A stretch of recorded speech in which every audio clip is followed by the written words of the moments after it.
Nathalie sans H, Sarako, voilà, et je suis réalisatrice de cinéma et puis également auteure et productrice par la force des choses d'un sacré film qui s'appelle La Menthe religieuse.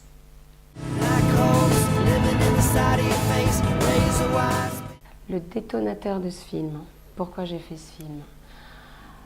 C'est clairement juste une histoire de fou à la base, on va dire. C'est-à-dire que, voilà, en gros, sans Dieu, jamais ce film n'aurait vu le jour. En fait, tout est parti d'un terrible accident de voiture que j'ai eu à 130 sur l'autoroute avec une amie, j'étais passagère. Et on a eu un terrible accident avec un camion, machin, un truc vraiment incroyable. On s'est retrouvés comme dans les films de James Bond, limite sur deux roues, à faire des pirouettes, des machins. Bref, on a terminé notre course folle, explosée sur la glissière de sécurité qui sépare les deux sens de l'autoroute, encastrée dans la voiture, dans un état totalement lamentable, et surtout moi. Je respirais, je crachais du sang. Et à cause du choc et de la ceinture de sécurité qui m'a retenue à une telle vitesse, donc boum, ça a été quelque chose de terrible. Et donc je me suis dit voilà, que j'avais une hémorragie interne et que j'avais en fait une côte qui avait perforé le poumon, un truc comme ça. Et j'étais vraiment dans un très très sale état. Et il s'est passé quelque chose de dingo. C'est que donc on était toutes les deux encastrées dans la voiture. Vraiment, la voiture était en mille miettes. Il n'y avait que notre petit habitacle à toutes les deux qui était préservé, si j'ose dire. Et j'ai senti à un moment donné, je me suis sentie vraiment très très mal. Donc je respirais plus, je suffoquais. On est resté quand même à peu près une heure avant que les pompiers arrivent. Et ce que je vais raconter maintenant, c'est ce qui s'est passé quand ils étaient en train de découper la voiture en morceaux pour nous sortir par le pare-brise, par l'avant. Et donc j'étais sous assistance respiratoire, j'avais tout le kit de survie avec l'espèce de couverture en papier alu, en papier chocolat, quoi. Enfin voilà. Et donc j'ai senti physiquement la vie me quitter. C'est-à-dire c'est une sensation folle, cette énergie, cette vie que tu sens qui est à l'intérieur de toi, cette chaleur que tu ne peux pas prouver mais tu sens que c'est la vie, eh bien je l'ai senti me quitter comme si j'étais juste une bouteille d'eau percée par en bas, quoi, en fait. Donc j'ai senti d'un coup cette chaleur, cette énergie me quitter, partir de la tête et d'un coup, très tranquillement, baisser de niveau. Et j'étais totalement consciente. Et je me rappelle, il y avait un des pompiers qui m'appelait par mon prénom et qui me disait « Nathalie, Nathalie, reste avec nous, machin », parce qu'il flippait de me voir comme ça, évidemment. Et donc j'ai senti cette énergie, la vie vraiment, mais qui était comme ça, tout doucement, baisser de niveau. Et j'étais consciente et je me suis dit, la vache, je suis en train de crever. Et comme ça, tout doucement, jusqu'au pied. Et là, j'ai perdu conscience, enfin, je me suis retrouvée nez à nez avec le Sacré-Cœur de Jésus. Un truc dingue. Nez à nez avec la représentation du Sacré-Cœur de Jésus avec sa tunique blanche, avec son Sacré-Cœur, avec la couronne d'épines. Et là où c'est complètement bouleversant, Jésus qui pleurait à chaudes larmes, qui était face à moi, vraiment on était vraiment tout proche, et il pleurait à chaudes larmes, il souffrait tout simplement le martyre en fait. Et il me montrait son Sacré-Cœur, qui pleurait aussi parce qu'il y avait comme des larmes de sang qui sortaient de son Sacré-Cœur et qui venaient en fait directement. On était vraiment connectés de cœur à cœur, qui venaient s'échouer dans mon cœur à moi. Il voulait que je sente sa souffrance, il voulait se plaindre parce qu'il savait déjà à l'époque que je l'aimais. Mal, évidemment, mais je veux dire, ça sera jusqu'à la fin, c'est l'histoire de la conversion, c'est la lutte jusqu'à la fin.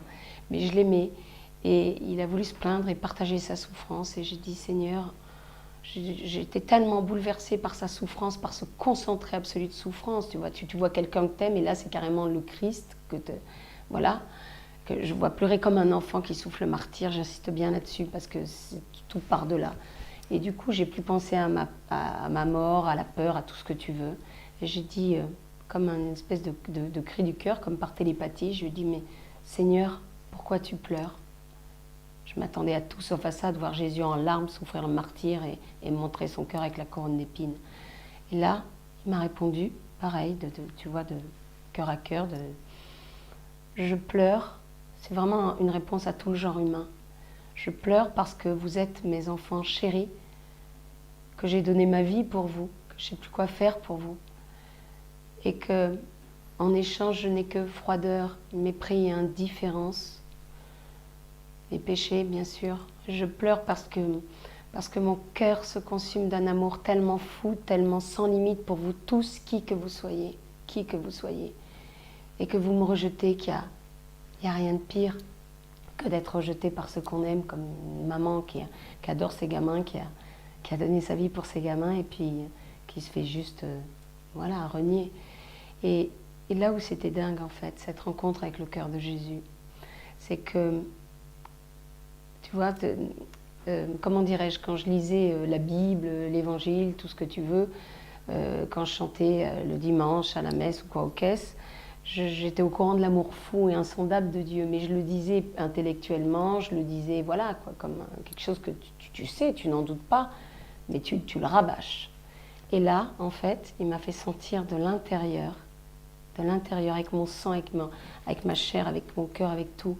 Il m'a fait sentir physiquement son amour fou pour nous tous, qui que nous soyons. Tu vois, comme quand tu as froid, tu es dans une pièce, il y a un courant d'air et tu as un frisson. Et ben, le Seigneur il a fait passer un frisson de son amour brûlant pour nous tous, en moi physiquement. Et c'est juste un truc de ouf. Cet amour insondable qu'on ne peut pas, on peut pas l'enfermer. Il est énorme l'amour de Dieu, on croit connaître Dieu, expliquer Dieu est amour, mais ça dépasse tellement tout ce qu'on imagine. Ça a été comme un cri du cœur, tout de suite. Voilà, c'est ma nature aussi, je suis d'une nature quand même spontanée, hein, marseillaise, italienne, la totale, et femme et artiste, donc voilà. Et j'ai dit, comme un cri du cœur, j'ai dit, Seigneur, quel dommage de rendre l'âme maintenant que je sais ça, ta souffrance d'être rejeté par nous et ton amour fou pour nous tous, qui que nous soyons. Je voudrais pouvoir revenir sur terre. C'était un cri du cœur, c'était pas un deal, c'était un cri du cœur. Je voudrais pouvoir revenir sur terre pour témoigner de ton amour fou pour nous tous, qui que nous soyons, et pour te consoler à ma façon, dans ma nature passionnée, te dire que tu es le plus beau, que je t'aime à la folie, et que forcément je veux te dire à la terre entière tout ça, et je veux vraiment te consoler. Voilà. Et puis à ce moment précis, en fait, il s'est passé un autre truc, mais qui est trop long à expliquer, que je raconterai peut-être s'il y a un plus ou un je sais pas quoi. Voilà quoi, la version saga de l'interview, ce sera un bonus, qui sait. Et donc, j'ai été, après avoir dit ça, en fait, je me suis retrouvée comme jetée de nouveau dans mon corps, dans cette voiture. Et là, j'ai fait un bond de 3 mètres. C'est comme si je sortais de l'eau et que j'avais pas pu respirer. J'étais comme si je m'étais pris une super décharge électrique. Et là, il s'est passé le phénomène inverse. J'ai senti cette chaleur, intense, une espèce de chaleur, de brûlure intense, en fait. Un truc énorme, un liquide de la lave, quoi.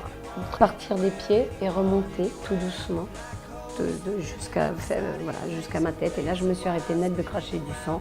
Et mon corps qui répondait plus, qui était froid et dur comme du marbre, il s'est mis à rebouger. Bon, je n'étais pas la forme, évidemment. Je respirais très mal et tout, mais voilà, quoi. Et moi, tout de suite, dans mon cœur, j'ai su que j'étais tirée d'affaire, quoi. C'est clair, je dis le mot. C'est un miracle, c'est que qu'il s'était passé quelque chose de dingue et que le Seigneur me faisait jouer. Et d'ailleurs, je me sens toujours aujourd'hui là-dedans, quoi.